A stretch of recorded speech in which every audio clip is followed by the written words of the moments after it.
ओम प्रकाश राजभर जी बड़े नेता तब थे जब वो सत्ता से सवाल पूछते थे। 86 में 56 था या 46 में 56 था, क्या था? इसके आंकड़े सही बोलने चाहिए। गुंडा वो होता है जिसपे मुकदमे लगे होते हैं और जिसपे दर्जनों मुकदमे होते हैं वो 100% गुंडा होता है। उन्होंने अपने मुकदमे वापस लिए तो गुंडागर्दी कौन कर रहा है? बेडरूम जैसा शब्द इस्तेमाल करेंगे तो निश्चित तौर पे फिर चिल्लाइएगा मत। बेडरूम किसी दूसरे काम के लिए होता है। अब आप मुख्यमंत्री जी को चैलेंज कर रहे होंगे, अब उनके ऊपर हंस रहे होंगे या बीजेपी के और नेताओं के ऊपर हंस रहे होंगे, तो ये विधायक गौरीगंज रहना औकात में ही। अगर आज के इनकम टैक्स वाले नहीं करेंगे तो आने वाले इनकम टैक्स और जीएसटी के लोग जरूर उनकी जांच कराएंगे। धमकी दे रहे हैं। धमकी नहीं है, ज्ञान है। स्मृति ईरानी का सूटकेस कुछ ज्यादा वजनदार था तो राहुल गांधी वाला सूटकेस मेरे ख्याल से छोटा पड़ गया।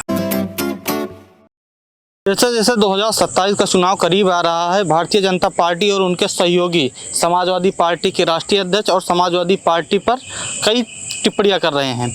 अभी केशव प्रसाद मौर्य भी लगातार टिप्पणी करते हुए नजर आते हैं।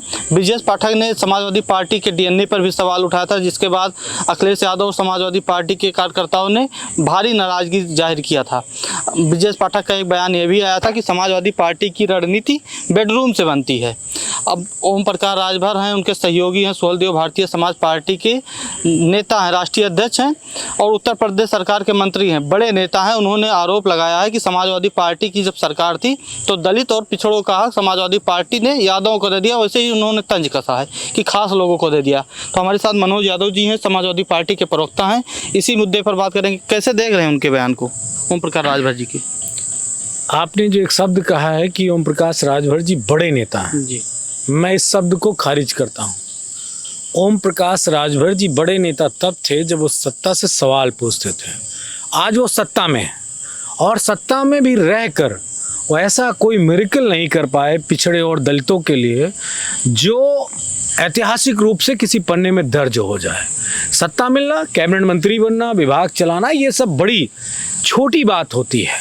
लेकिन मैं इतना जानता हूँ कि अभी हाल फिलहाल 60,000 पुलिस कर्मियों की भर्ती हुई है। मेरा ओम प्रकाश राजभर और उनकी पार्टी से एक सवाल है, कितने राजभर 60,000 में हुए हैं? इसका आंकड़ा उत्तर प्रदेश का पिछड़ा और खासकर राजभर समाज जानना चाहता है कि आप वहां पे बैठे हो सत्ता में तो क्या स्थिति है। अब पिछली बातों का कोई मतलब नहीं है। और मैं ये जानना चाहता हूँ, आरोप जिस पे लगा रहे हो कि एक जाति के लोगों को मिल जाता था जब भी कोई भर्ती होती थी, तो मेरा ओम प्रकाश राजभर जी और उत्तर प्रदेश के मुख्यमंत्री योगी आदित्यनाथ जी से एक मेरा सीधा सवाल है कि इन 60,000 में यादवों की कितनी संख्या है, ये बता दें। वैसे मेरा एक और सवाल है, क्षत्रिय समाज की कितनी संख्या है जिनको सिंह साहब भाई कहा जाता है?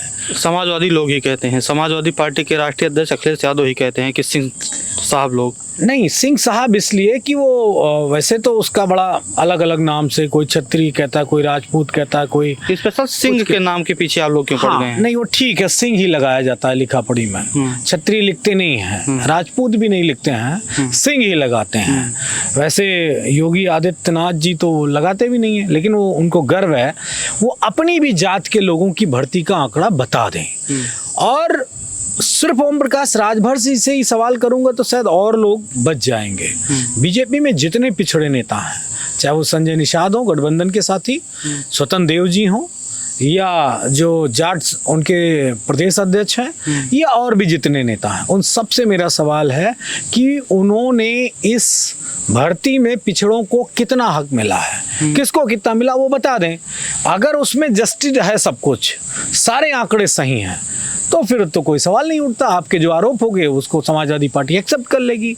लेकिन अगर कहीं ऐसा होगा कि आज भी यादवों का नंबर सबसे ज्यादा होगा उस भर्ती में, तो फिर योगी आदित्यनाथ को कब से प्यार हो गया यादव समाज से और राजभर फिर भी उसमें नहीं दिखेंगे, तो फिर इसका मतलब ओम प्रकाश राजभर जी के साथ कोई षड्यंत्र किया जा रहा है। राजभर जी तो कहते हैं कि जब सपा की सरकार थी 12 से लेकर 17 तक, तो ओबीसी आरक्षण के तहत सभा के यादवों को दे दिया गया, तो राजभरों को कुछ मिला ही नहीं, अति पिछड़ों को नहीं मिला, पिछड़ों को कुछ नहीं मिला। मैं पूछ क्या रहा हूँ, दलितों को भी नहीं मिला। मैं पूछ क्या रहा हूँ कि यादवों की कितनी भर्ती हुई 60,000 में, नंबर बताओ। हाँ। और राजभरों की कितनी हुई अभी पता चल जाएगा कि 60,000 में किस कम्युनिटी की कितने नंबर्स हैं। और अगर ये नहीं कर सकते हैं तो मुझे नहीं लगता है कि राजनीति में कोई नैतिकता इनके पास बची है कि ये पूर्व की सरकार जो 10 साल पहले थी लगभग, उससे कोई सवाल पूछा जाए। राजभर जी एक आरोप और समाजवादी पार्टी पर लगाए हैं कि 86 में 46 यादव एसडीएम थे, लेकिन 86 में 56 का ये चलता रहता है, तो हो सकता है उनका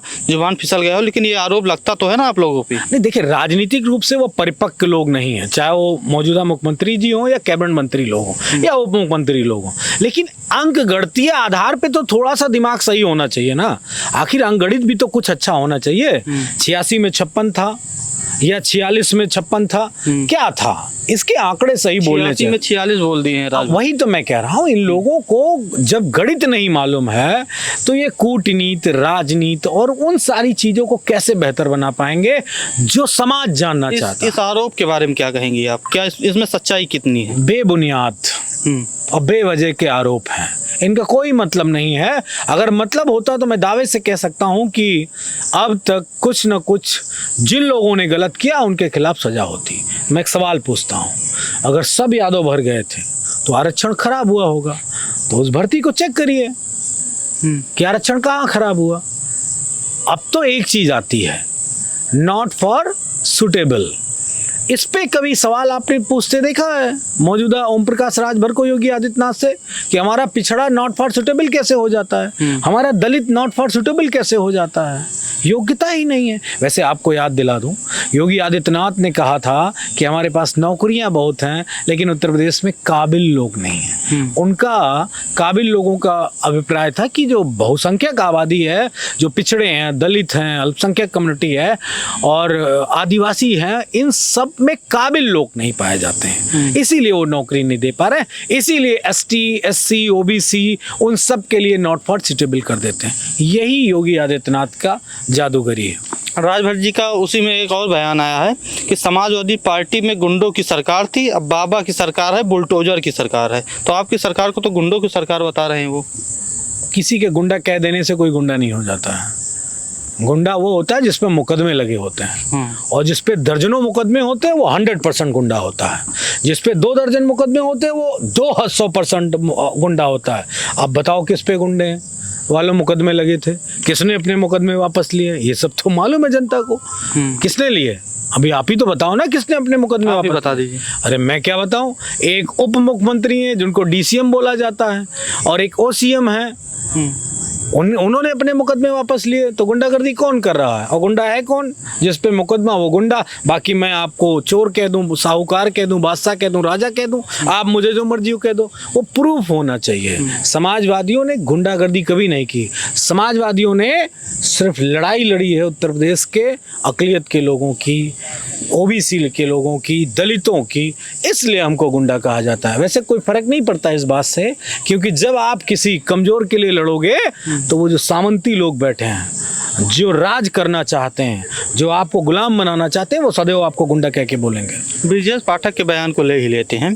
ब्रिजेश पाठक लगातार DNA पर आरोप लगाते हैं, DNA पर सवाल उठाते हैं समाजवादी पार्टी के कि, और उन्होंने एक बयान अभी जल्दी दिया है कि बेडरूम में समाजवादी पार्टी की नीतियाँ बनती हैं।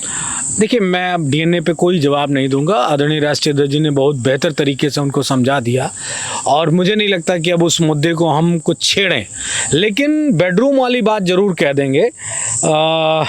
अब मुझे नहीं लगता है किसी नहर या नदी के किनारे बीजेपी वाले बैठ के रणनीति बनाते होंगे और बेडरूम जैसा शब्द इस्तेमाल करेंगे तो निश्चित तौर पे फिर चिल्लाइएगा मत, FIR बात को कराएंगे। वैसे बेडरूम किसी दूसरे काम के लिए होता है।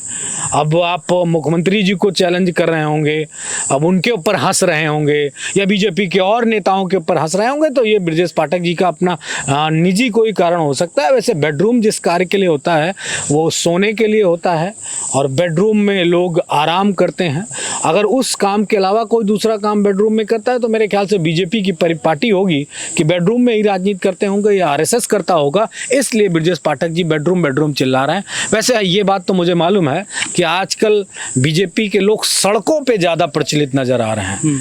बड़े बड़े हाईवे एक्सप्रेसवे पे बड़े बड़े होटलों के बेडरूम में बहुत वीडियोस वायरल हैं। तो अब वो ब्रजेश पाठक जी समझें कि बीजेपी का कल्चर ऑन द रोड हो गया है, मतलब तो सड़क पे हो गया, बेडरूम छोड़ चुके हैं। शायद यही कहना चाहते हैं कि बेडरूम वाली बात करेंगे तो बेडरूम में कुछ और चल नहीं रहा होगा, तो राजनीति अब चल रही होगी भाजपा में, बाकी तो चीज़ें सड़कों पे हो रही हैं। समाजवादी पार्टी ने जब से पीडीए का नारा दिया है तो भारतीय जनता पार्टी में जो मौजूद पिछड़े दलित नेता हैं वो लगातार अखिलेश यादव पर हमला क्यों रहते हैं? उनकी दुकान चलना बंद हो जाएगी अगर वो ऐसा नहीं बोलेंगे। भाजपा से तो कुछ पूछ नहीं सकते हैं, नॉट फॉर सुटेबल पे तो कोई टिप्पणी कर नहीं सकते हैं, भर्ती पे तो कोई सवाल उठा नहीं सकते हैं, अपने लोगों को हक अधिकार दिला नहीं सकते हैं।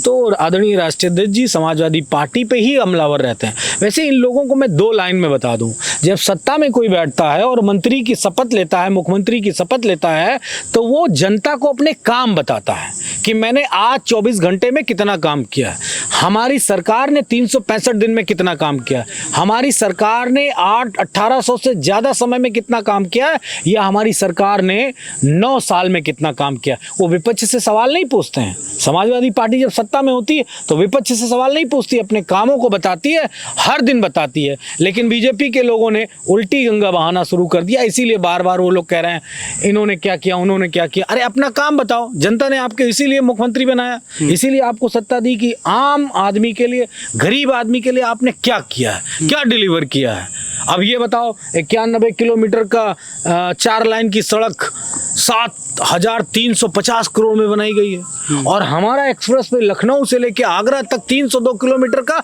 6 लाइन का एक्सप्रेस वे मात्र 13,000 किलोमीटर में बना था। आप सोचो 13,000 करोड़ में बना था, माफ करिएगा।